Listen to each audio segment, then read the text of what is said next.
Стадион. Емисија за вашата вистина.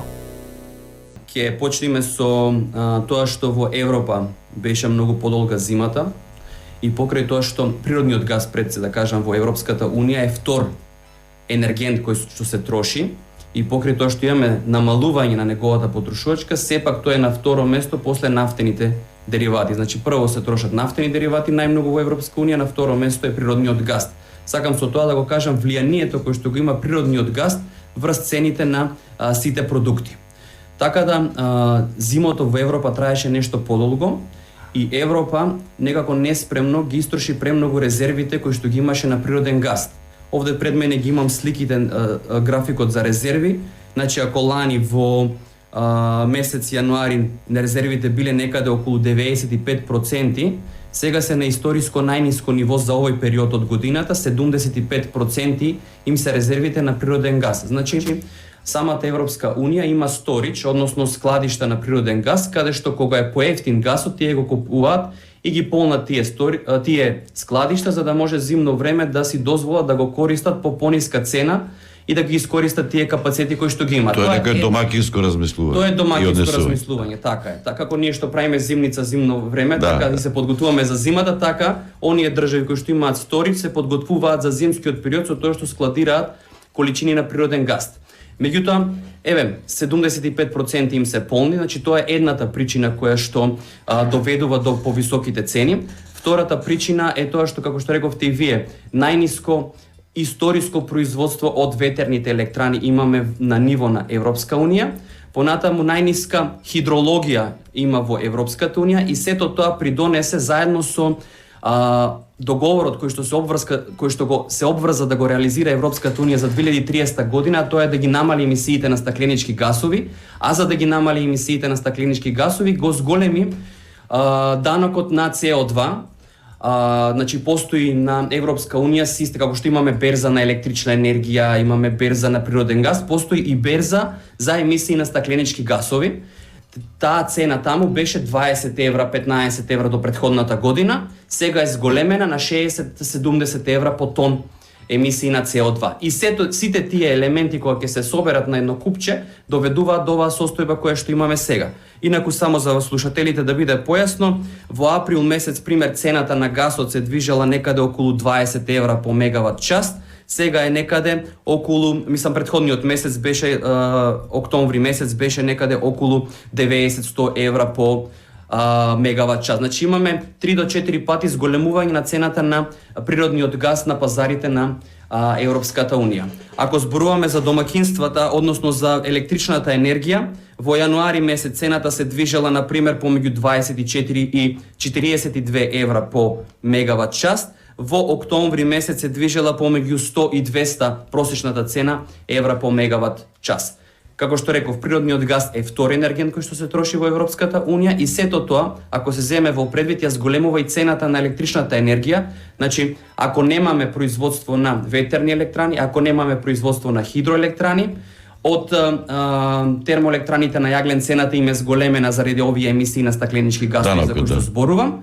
И на крајот останува природниот газ кој така го нема во целиот систем, а неговата цена, производна цена од тие електрани е речи си иста или повисока во зависност од државите со цената на производната цена на термоелектраните на јаглен и сето тоа доведе да се зголеми и цената на електричната енергија. Значи електрична енергија има, меѓутоа е доста поскапа. Да, електрична енергија во Европа, има, например. така е. Меѓутоа цената им е доста повисока споредено со тоа што го имавме лани. Зошто никој не можеше да го предвиде ова? Како што реков и претходно во бројките што ги спомнав, значи во јануари сме имале цена за јануари нетипична цена на електрична енергија, особено јануари, февруари, март се месеци кога е зимската сезона, знаеме, и тогаш цената на пазарите е многу повисока. Меѓутоа ланската година била многу ниска цената на електричната енергија на пазарите на електрична енергија, тоа е затоа што имавме помала побарувачка на Поради короната, да, локдаун на многу места. Сега, одеднаш почна да се обновува економијата, почнаа индустријските капацитети да го зголемуваат своето производство. Во исто време, значи затоа што мрежите се поврзани и зборуваме за еден интегриран пазар не само во Европа, туку Европа, Азија е интегриран пазарот особено на природен газ. Така да во Кина во исто време се случија одредени поплави на руднициве, се намали тамо производството на електрична енергија од термоелектраните на јаглен и мораат тие да ги активираат и да ја зголемат потрошувачката на природен газ, што некаде во целата ситуација линиите на снабдување исто некаде се пренасочија према тој правец. Ајде би почнал затоа што беа неколку прашања поставени, би почнал поред, значи Битола. Видете, се изработи стратегија 2010 година која што беше усвоена од претходната влада. Во таа стратегија имаше неколку сценарија кои што укажуваа на тоа дека во Битола нема јаглен, кои што укажуваа на тоа дека Битола 22-23 година треба да се затвори или да се отвори нов блок на Битола кој што ќе работи на нови наоѓалишта на јаглен. Меѓутоа, тоа не се направи. Сега ќе ви го покажам кое било производството на Битола. Значи Битола производството, не само од Битола, зборам од Битола и Осломе, се движило некаде околу 5500 гигават часа во Македонија. Од 2010 па надолу имаме намалување на производството, годишното зборувам, за до 2016 година да стигнеме некаде до околу 3000 гигават часа. Значи, речиси пола е намалено во рок од 6 години производството на термоелектраните на јаглен. Да, сега, во меѓувреме, значи тука влијат неколку фактори. Индустриите престанале да работат, например Југохом престана да работи како еден од најголемите потрошувачи, така натаму, така да ние не сме имале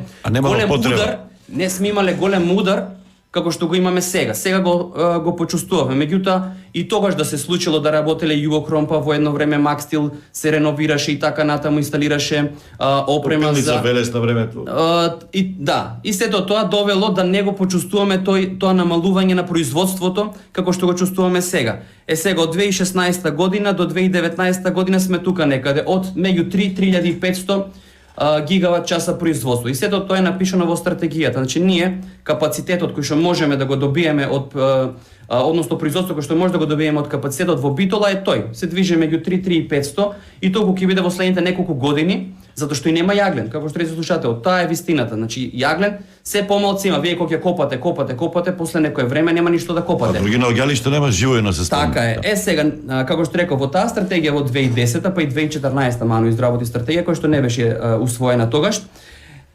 Значи во тие стратегии се накажа на недостатокот на јаглен и дека треба да се отворат нови јаглени копови. Меѓутоа, кога вие ќе закаснете во одреден процес, потоа не може да го направите тоа. Сега ние да сакаме да отвориме некаде отварањето на нов јаглен би чинило околу 200 милиони евра. Прашањето од каде ние ќе ги најдеме тие средства? Веќе знаеме што се случува во Европа, знаеме кои се ставовите на релевантните економски институции во Европа, и ЕБРД, и ЕИП, и КФW и така натаму, да не ги наведувам сите. Значи тие рекоа дека фосилни горива повеќе не, односно проекти поврзани со фосилни горива повеќе не финансираат. И ние сега доаѓаме во една да кажам позиција каде што немаме можност за отварање на нов јаглен коп. И другото е, не може јагленов коп да се отвори за еден месец. Значи тука треба процес за да се отвори тој јаглен коп, а потоа транспортирањето и така натаму. И сите тие прашања се обработени во новата стратегија која што ја усвои владата во 2019 година, каде што имаме 3 сценарија. Во првото сценарио, кој што се нарекува референтно сценарио, токму зборуваме за Битола да продолжи да работи. Ако сакаме Битола да продолжи да работи некаде до 2040 година, потребно е да се отворат 2 копа, тоа е живојно подземен коп и живојно надземен коп. Подземен немаме искуство некое големо. Немаме, тоа е другиот недостаток кој што ние немаме. Имаме некои рудници кои што работеле, не зборувам за јаглен, туку за друг тип на рудници кои што имало подземни ископини, меѓутоа јагленот е сосема друга технологија треба да се примени овде и така натаму, така да искуство овде немаме. Меѓутоа постои решение да работи до 2040 година. Другото прашање кое што се наметнува е од аспект на животна средина. Ние сакаме да бидеме членки на Европската Унија, мора да исполнуваме одредени директиви и регулативи. До 2025 година за нас станува задолжителна директивата, се нарекува директива за големи постројки, а од 2028 станува задолжителна директива за индустријски постројки, каде што се лимитираат емисиите на SO2 кои што се испуштаат од централите, и NOx, и PM и така натаму. За да се намали тоа, потребно е да се инвестира во опрема. Таа опрема би не чинела некаде помеѓу 150 и 250 милиони евра. Значи се акумулираат трошоците за да го продолжиме животниот век. И сето тоа, како што реков, е обработено во стратегијата. Ние како држава не сме богати со ресурси, немаме многу избори. Затоа наш единствен ресурс кој што го имаме и можеме да го искористиме максимално се обновливите извори на енергија и енергетската ефикасност. Значи овде мислам дека сите се согласуваме дека треба максимално, не би рекол да се штеди, вие го употребивте зборот штедење, прочитавте штедење, меѓутоа јас би користел рационално користење на енергијата, затоа што штедење е нешто сосема различно, а рационално користење значи дека при исти услови дома, значи да не си го намалам комодитетот, меѓутоа повторно да имам осветлување, повторно да имам загревање и така натаму, значи да си го имам истиот комодитет да го задржам, па и да го зголемам, а да ја намалам потрошувачката на енергија. Како ќе го направам тоа? Со изолација на домот, со користење на топлински пумпи, како што се инвертер клима уредите кои што се доста ефикасни. Сето тоа може да доведе со печки на пелети, сето тоа може да доведе до намалување на потрошувачката на енергија. Тоа е нашиот ресурс кој што го имаме на прво место, на второ место се обновливите извори на енергија. Значи максимално мора да ги искористиме обновливите извори на енергија. Ветерни електрани, соларни електрани. Тоа е проблем, динамиката на воспоставување на тој режим или на зголемување за обновлива енергија. Обновлива, значи реков, стратегијата се донесе во 2000 вие мора да поставите прво регулатива, па потоа доаѓа стратегија, па програма за реализација. Значи мора да имате некој континуитет во сите тие документи за да дојде до реализација и да може да ги привлечете инвеститорите, затоа што ако државата нема стратегија, тогаш инвеститорите не знаат дали да инвестираат или да не инвестираат. Се уште не им е јасна сликата која што треба да ја добијат. Прво нешто што доаѓа инвеститор да праша, која е вашата стратегија? Например, и да дојде инвеститор да сака да инвестира во термоелектрана, например на Јаглен, ако нашата стратегија вели одиме кон обновливи извори на енергија, тогаш тој воопшто нема интерес да дојде овде. Така да, како што реков, прво е енергетската ефикасност, второ се обновливите извори на енергија. Сега кај обновливите извори покрај овие што ги спомнам, може би пребрзо зборувам, меѓутоа да ги опфатаме сите работи. Зборуваме за Чебрен и Вардарска долина. Прво да разграничиме Чебрен, Галишта. Прво да разграничиме две работи. Галиште го ставаме на страна затоа што новите услови, реков, новите пазари наметнуваат некои проекти веќе да отпаднат и покрај тоа што порано биле економски исплатливи, меѓутоа ако вие не го реализирате на време некој проект, тој со текот на времето или станува неисплатлив, или инвеститорите едноставно ја губат довербата во тој проект. Така да освен Чебрен и Галиште имавме и други проекти, имавме Бошков мост, Луково поле, кој што кога се правеше стратегијата во 2010 се покажа дека се едни од најекономските исплатливи проекти, меѓутоа сега не. Меѓутоа се зголемија условите за животна средина и така натаму. Сето тоа доведе да зголемува и на трошоците и до некое време, после некое време всушност и да станат економски неисплатливи.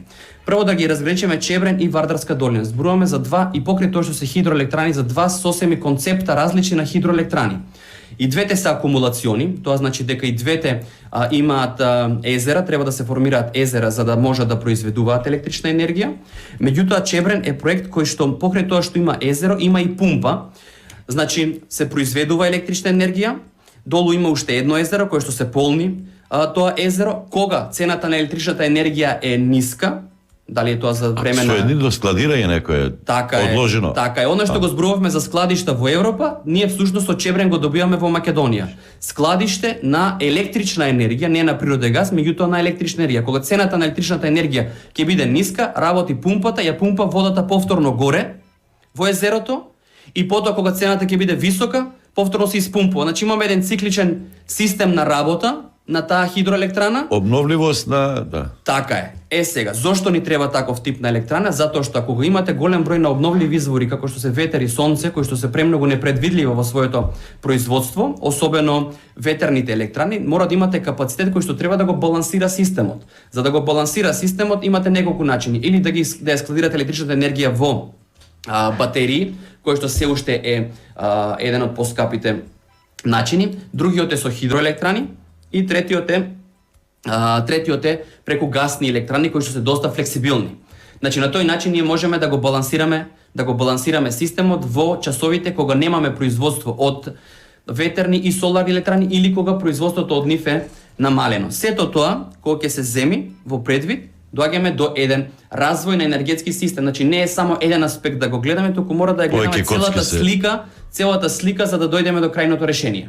За Вардарска ќе Вивенди, мислам, французи беа заинтересирани на времето, Вардарска долина. За Вардарска долина пловност на Вардар, таму имаше голема приказка. Вардарска долина, видите, прво се ајде да кажам се уште на некој начин се промена проектот, повеќе не зборуваме за Вардарска долина за пловен, како пловен, туку за формирање на две големи хидроелектрани, тоа се Велес и Градец, и формирање на неколку мали хидроелектрани кои што воопшто нема да влијаат на животната средина, затоа што сега тоа го зборувам од прв поглед, меѓутоа сепак треба да се направат студии за животна средина да се види дали има влијание, меѓутоа од самата начинот на технологијата кој што не би требало да имаат влијание врз животната средина, тоа се проточни електрани, значи се ставаат на самата река, не се прави никакви поголеми зафати со цевководи и така натаму, така да самата река кога ќе течи, значи произведува одредено количество на електрична енергија и такви неколку на Вардар може да се направат хидроелектрани. Значи, господине Дединец, да заклучиме, Чебрен е топ проект, Галиште веќе нема да има никој заинтересиран и Бошков пост исто, значи модерното време, новото време ги дезавуирани. Така е. Значи Чебрен и Галиште порано одеа како еден проект, заедно идеа и на тендери и така натаму, меѓутоа знаете кога ќе имате неколку неуспешни тендери, потоа мора да промените некои услови за да видите што е проблемот, зошто тој проект бил неуспешен. Се покажа дека еден од параметрите кои што влијае на неисплатливоста на проектот е хидроелектраната Галиште. Така да во прва фаза треба да се реализира хидроелектраната Чебрен, а потоа да видиме понатаму дали ќе има исплатливост да се реализира хидроелектраната Галиште. Меѓутоа, како што реков, Чебрен е доста значајен за целиот енергетски систем на Македонија, затоа тој проект треба максимално да се потруди, дали оваа влада, дали било која што ќе дојде наредна влада, треба да се потруди да се реализира овој проект. Ветерните електрани, како што реков, исто така се обновлив извори, доста се важни за нашиот енергетски систем. Веќе неколку проекти се работат во ова и се предвидени во стратегијата. Значи во стратегијата е предвидено во тоа зелено сценарио кој што е најамбициозно до 2040 година да имаме некаде околу 750 мегавати ветерни електрани. Во моментот имаме само една ветерна електрана, тоа е Богданци, на која што е на ЕСМ собственост, таа треба да се догради до 50 мегавати, моментално е 36, значи треба да се догради до 50 мегавати, тоа се дополнителни 14. Во меѓувреме се гради околу 30-36, не се сеќавам сега колку е точно инсталираниот капацитет во Свети Николе. Се гради ветерна електрана, ќе се градат Гевгелија, Валандово, Богданци, уште две електрани, значи некаде до 25-та година се планира да имаме на мрежа пуштено околу 160 мегавати ветерни електрани, тоа се све инвестиции кои што има добиено. Ова е паланка со германците, 500 милиони евра. Така, сега ќе го спомнам и тоа, значи тие се сите кои што се започнати многу одамна проекти, меѓутоа прво имате мерења на ветер и така натаму, за да дојдете до инвестицијата, значи требаат некои 3-4 години да поминат за да се дојде до инвестицијата. Доброто е тоа што во последно време се појавуваат ветерни мапи, ветерен атлас, врз основа на сателитски снимки и така натаму, значи може многу полесно да се види дали некоја локација е поволна или не е поволна, а после дополнително на таа локација да се направат мерења. Тоа би го спомнал, значи 160 мегавати, до 2025 година беше најавена инвестицијата од 415 мегавати вирови, меѓутоа покрај ова имат уште неколку приватни кои што се заинтересирани за изградба на ветерни електрани во Македонија, така да според податоци некои кои што МЕПСО ги презентираше на една наша јавна расправа за стратегијата, се некаде околу 1000 мегавати заинтересирани инвеститори кои што сакаат да инвестираат во ветерни електрани. Тоа е 3 пати како рек, например. Не е 3 пати како рек, затоа што не може да се споредуваат тие две. Да, 2 пати како инсталиран капацитет. Не е ни 2 пати, нешто помалку од 2 пати е како инсталиран капацитет, меѓутоа во делот на производство е сосема различно затоа што ветерните електрани работат само 30% од времето во годината, значи некаде околу 3000 3000 часа работат во текот на годината, да го споредено знаеме. со РЕК кој што работи некаде околу 85% во текот на годината, 90% од текот на годината. Така да до 2000 и како што реков околу 1000 мегавати, еве да не се реализираат сите, меѓутоа се претпоставува дека како што реков во стратегијата 750 мегавати. Технологијата на ветерни електрани, и тоа исто за слушателите е многу важно, оди многу брзо се развива, исто како кога соларните електрани, значи ако во еден столб во Богданци е со инсталиран капацитет или на пазарот може да се најде со 2 мегавати, беше во тоа време 2014-15, сега веќе имаме 6 мегавати Еден на столб. столб. Да, така да значи тие Капацитетот столбови расте. така. Тие столбови на пример сега да ги смениме во Богданци кои што се инсталирале тогаш, таа е 36, значи сега за 3 пати можеме на истото место да го дуплираме До 100 можеме, капацитетот. Така е. И тоа е причината затоа што ние кога презентиравме стратегијата ни беше имаше критичари кои што рекоа дека 750 е многу ветер за во Македонија каде ќе го најдете тој капацитет. Меѓутоа гледаме дека тоа може да се направи. Исто мислам дека Вирови во ова Крива Паланка и Старо Нагориче мислам дека 2 општини фаќа или 3 општини, не. Ајде за Белене само кратко. Така, во делот на Белене, како што реков, кога некој проект ќе го почните, па потоа ќе имате проблем со финансирањето, се губи довербата во таков проект. Така почна и Белене, значи почнаа со русите, па потоа има спор со русите, опремата, па мораше Бугарија да некој спор има да плати и така натаму, и сето тоа ја намали репутацијата на самиот проект.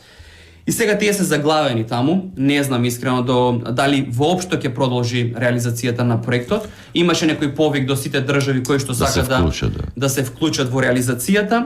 Меѓутоа, кој е нашиот интерес да се вклучиме во таков проект, тоа е дискутабилно, затоа што ние од една страна сакаме да привлечиме инвеститори кај нас, сега дали државата може да си дозволи да инвестира во еден таков проект каде што ќе бидеме малцински собственик, тоа е исто прашање. Александрополос, терминалот, затоа што прочитав завчера така. И бугарите имаат проблем со јагленот, они зависни се од гасот, од Газпром, им намалија цена сега, дали е тоа пред изборите, не знам. И имаше еден коментар, вика, немат диверсификација, они се речи се исклучиво зависни од Газпром, велат Набуко е се уште само опера, така беше. Александрополос, за жал, имаме премногу малку податоци за тој проект моментално, за да можеме да кажеме дали е добар, не е добар. Тој може да се искористи за газификација на рек Битола. Да, може да се искористи терминалот и тоа е како што една од идеите всушност ние да бидеме дел од тој тамо конзорциум на неколку фирми кои што ќе го направат терминал. Значи таму има два проекти, еден е терминал, еден е централа. Терминалот да може да се закупува, односно капацитетот терминалот, зашто така функционираат и мрежите, електричните мрежи, значи секој трговец, снабдувач, производител и така натаму си закупува одреден капацитет од мрежата за да може да го донесе или да го продаде природниот газ или да го донесе во државата. Така да идејата е ние да закупиме дел од тој капацитет и да можеме дел од гасот да го носиме во Македонија за да произведуваме електрична енергија од електроени на природен газ. Меѓутоа, како што реков, се уште немаме доволно информации за тој проект. Мислам дека се работи некоја студија во моментот за тоа колку е исплатливоста на тој проект, така да кога ќе имаме повеќе информации не би сакал сега да шпекулирам за нешто за кое што немам доволно информации. И уште едно во делот на рускиот газ беше спомнато дека треба да се дизинфицираме на природниот газ. Токму тоа и се работи во моментот, значи видете, овие се сложени сите работи за кои што зборуваме, се обидувам да ги симнам на најниско ниво. Газ до каде имаме ние? Гасоводот или тоа со клиничките пари? Моментално имаме еден гасовод кој што влегува од Бугарија. Капацитетот на тој е 800 милиони нормални метри кубни. Ние на годишно ниво, зависно од годината, трошиме некаде околу 30-40% од тој капацитет го искористуваме, меѓутоа проблемот е што во текот на зимскиот период искористуваме некаде 80 до 85% од тој гасовод. Значи едно е годишен капацитет, друго е месечен капацитет. Така е. Кога имате 85% потрошувачка, вие всушност немате можност за да инсталирате друга електрана која што ќе работи во текот на зимскиот период. Заради тоа, потребно е да имаме уште еден гасовод или да го зголемиме капацитетот на постојниот гасовод, за да можеме да имаме уште една електрана на природен газ која што ќе е иста како ова. Сега имаме што само тето, да. Тето имаме и уште две, тоа се енергетика и којо, кои што со помал капацитет. За да имаме уште една тето во Македонија со тој капацитет потребно да имаме нов гасовод за да може таа да функционира, инаку ќе инвестираме во нешто Значи гасифицирањето на ТЕЦ Неготино е тешко изводливо се. Не е тешко изводливо, доаѓам до поентава. Постои европска енергетска заедница. Енергетската заедница се држави кои што претендираат да станат дел од Европската унија и мора пред да станат дел од Европската унија да инкорпорираат одредени правила, директиви и така натаму, за да се припремаат всушност да влезат во Европската унија во делот на енергетиката зборува. Добро. Сега, таа енергетска заедница имат листи кои што се креираат, тоа се нарекуваат проекти од интерес на енергетската заедница и проекти од интерес на енергетската заедница и на земјите од Европската унија. Нашите компании, не само нашите, туку и сите држави од енергетската заедница, тоа се Македонија, Србија, Косово, Црна Гора, Босна, и од другата страна ги имаме Украина, Молдова, Грузија, даваат листа на проекти, врз основа на одредени критериуми се одредува дали некој проект ќе влезе на таа листа или нема да влезе. Што е интересот ако влезе на таа листа? Ако си дел од таа листа, тогаш многу полесно можеш да најдеш инвеститори. Тоа е едното, а другото е дека добиваме и одредени грантови за реализација на тие проекти. Таков проект е гасовод кој што треба да се реализира према Грција, за да го зголемиме домашниот капацитет и за да можеме да направиме уште една гасна електрана. Тој проект беше дел од таа листа, тој проект доби одреден грант од Western Balkan Investment Forum, така се нарекува, сега се затвора финансиската конструкција за да може да се реализира тој проект. Значи има неколку инвеститори кои што се заинтересирани, односно неколку финансиски институции кои што даваат кредит за да се реализира овој проект. Ако се реализира овој проект од наша и од грчка страна, тогаш ќе го зголемиме домашниот капацитет, ќе имаме дезидерификација на снабдувањето со природен газ, што е добро затоа што ќе имаме конкуренција на пазарот на природен газ од различни извори, само во тој случај ќе имаме намалување на цената на природниот газ и сето тоа ќе доведе, како што реков, на крајната идеја е да имаме уште една минимум гасна, дали ќе биде термоелектрана, топлана, тоа е добро да биде, меѓутоа ако не ќе биде само гасна електрана која што ќе произведува електрична енергија и која што ќе може на некој начин да го замени во некое догледно време рек Битола. Прво морам да признам дека има премногу политика во енергетиката, што воопшто не е добро за енергетиката, затоа што, како што реков, енергетски проекти се реализираат, не се реализираат за 1, 2, 3 години, па некои бараат и 7 години, например кој Чебрен да се реализира проект кој што бара 7-8 години негова реализација, така да може во тој период да се и промени одредена владеачка структура. Значи проектите мора во енергетиката да ги гледаме не се само на една влада, туку тоа е континуитет. И дополнително мора да сватиме ние во Македонија, политичарите мора да сватат дека она што добро го направила претходната влада може некогаш и да се пофали. Може да не мора толку да биде нагласено, може да биде завиено и така натаму, меѓутоа мора да се пофали. И да се каже дека тоа е добро, во таа насока ќе продолжиме, ќе го надградиме и така натаму. Ако сите почнуваме од почеток, тогаш ништо не сме направиле. Во делот на еден гледаш спомна претходно за Мерцедесот, ние, вие и така натаму. Прво, Ману не припаѓа, Ману е на државна институција и Ману ја правиш, како што реков, стратегијата и во 2010 и 2014 и најновата стратегија заедно со поддршка на британска амбасада, USAID, UNDP и така натаму. Ману и тогаш предвидуваше и предупредуваше за одредени работи дека може да се случат во тие. Значи вака да кажеме, да го поедноставам. И со Груевски, и со Заев, Ману исто го работи. Така и предвидуваше и предупредуваше, како што реков, и тогаш и сега предупредува. Во делот на господинот Спиро би рекол само едно, значи Едисон 1931 година рекол дека се надевам дека нема да чекаме да ги искористиме фосилните горива, за да сватиме дека имаме ресурс како што е сонцето, кој што треба да го искористиме. Тоа би сакал, значи ако ние го искористиме максимално обновливите извори во Македонија, тоа не значи дека ќе отфрлиме Битола 100%, таа може да продолжи. Ќе го зачуваме јаглено, тоа што сега ни недостасува. Значи јагленот ќе го зачуваме и ќе може да го користиме некаде понатаму. Тоа го направиле британците, затоа што сега рековме дека Британија ги активира затоа што имаат јаглен. Ако немаат јаглен, кај ќе ги активираат? Требаше да увезуваат. Така да во последните 10 години единствено што добро е направено се обновливите извори на енергија. Некаде околу 350 гигават часа произведуваат. Тие не се исцрпливи, а овие се исцрпливи. Така е. Значи со тие 350 гигават часа ние заменуваме 10% од производството од Битола. моментално. Така да, значи ние ако сме ги немале тие капацитети, сега уште 10% плюс ќе ни фалело. Ке требало од да увезуваме, производството. да. Оно што го спомна господинот Миле во делот на нивниот проект кој што е 45 гигават часа и рече дека е можеби не придонесува многу, дека е мал. Нема мали проекти во енергетиката. Има проекти кои што можат да помогнат и проекти кои што се добри. Така да тоа е еден од добрите проекти кои што може да помогне. 45 гигават часа воопшто не е за подценување, затоа што тоа е 1,5% ево сега пресметав од она што го произведува Битола. Значи повторно ќе заштедиме ако го гледаме како јагле. И виде цело време зборуваме Битола, сите зборуваме Битола. Кај е Осломеј? Го ставивме под тепих, така го заборавивме Осломеј. А пред 10 години зборувавме и за Осломеј и за Битола. Сега го заборавивме. Тоа ќе се случи ако не се преземат некои мерки, ќе се случи истото и со Битола. Само што последиците ќе бидат уште поголеми. Значи кога во стратегијата ги прочитате тие стратегии претходно што се изработени, кој сака може да прочита, дека за Осломеј се предвидува неколку сценарија кои што можат да го продолжат животниот век на Осломеј. Меѓутоа тоа е завршено веќе. Сега тоа е неисплатливо веќе, како што реков, и не може да се направи. И сега видите колку вработени имаме во Осломеј, некаде 800.000, со различни бројки се калкулира, не знам точно. Редовно земаат плата, се троши. Така е.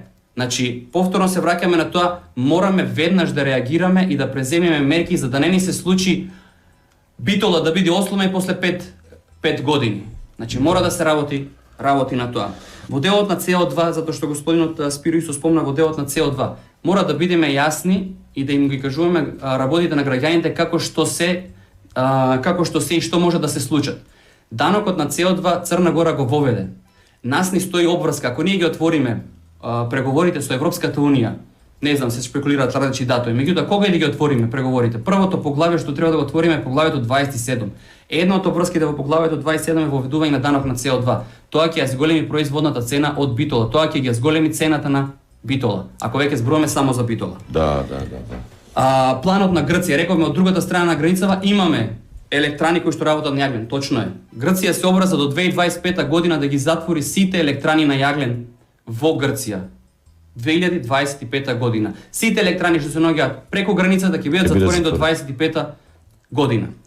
Богданци, рековме дека нема големо производство од обновливи, Богданци се предвидуваше да произведува 70 гигават часа, произведува 70 гигават часа, произведува 100 гигават часа Богданци. Значи го надфрли она што беше планирано. Значи не дека турбините не вртат, туку вртат и работат. Завршуваме со струјата или цената. И така, цената, значи како што рече и Благоја, цената до декември ќе остане таа која што е. 37 евра, а они набавуваат сега по 200 по да, меѓутоа видите треба 30 да ги правиме, кога ги правиме споредите 37 со 200 евра, треба да видиме тие 200 колку мегавати се во однос на оние, рековме, Битола произведува 3000. Да.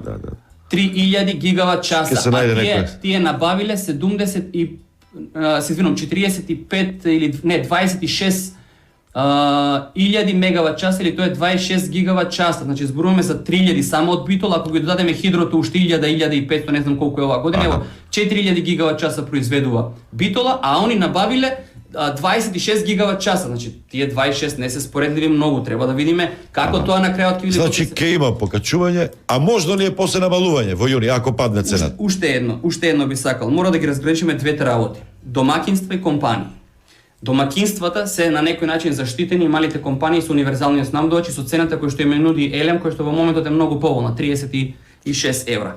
Колку ќе понуди Елем во декември, тоа е знак прашање, зависи од хидрологијата, јагленот и така натаму. Значи од тоа зависи која ќе ја понуди цената на Битола. Од на Елем на универзалниот снабдувач. Затоа кога ги зборуваме за домакинствата, тие се позаштитени отколку компаниите. Компаниите се оние кои што не се заштитени во моментот, каде што тие се на слободен пазар и набуваат енергија која што е многу повисока од онаа која што е набуваат домакинствата. Зависи од кога ги потпишале договорите со снабдувачите, со трговците, може да се случи и ќе се случи. Сега за прашањето е колку ќе биде тоа покачување. Не, видите, мислам дека би било некоректно да кажеме дека нема да има одредено зголемување на цената. Дали тоа зголемување ќе биде ублажено со одредени мерки, тоа е друго. Меѓутоа, дека ќе има зголемување, не можеме да кажеме лани цената била 30 евра, сега е 300 евра. Последно прашање, во јуни паѓа цената повеќе. Дали тоа Во јуни ако се намали ние знаеме само за покачување, намалување. Така е, ако видите сега се пазарна цената на електричната енергија се одредува на пазарот.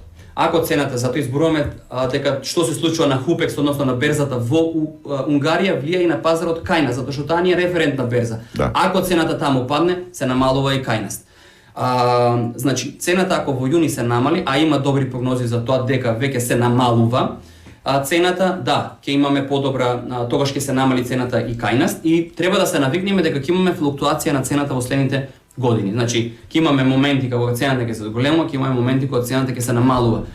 Мора да го сватиме тоа, ако сакаме стварно да имаме добар енергетски И порационално да ја трошиме енергијата, да не речем штедиме, не треба сите сијалици да светат, треба да се угледаме како во Лондон, во зградите таму навечер ништо речиси не свети, мали лампи, сијалиците да ги сијалиците укинеме. да светат, меѓутоа да светат сијалици кои што се по енергетски ефикасни. Така е, по 3 вати, по 5 вати и така натаму, оние што се лед сијалици, да не користиме сијалици кои што се по 100 вати. Стадион. Емисија за вашата вистина.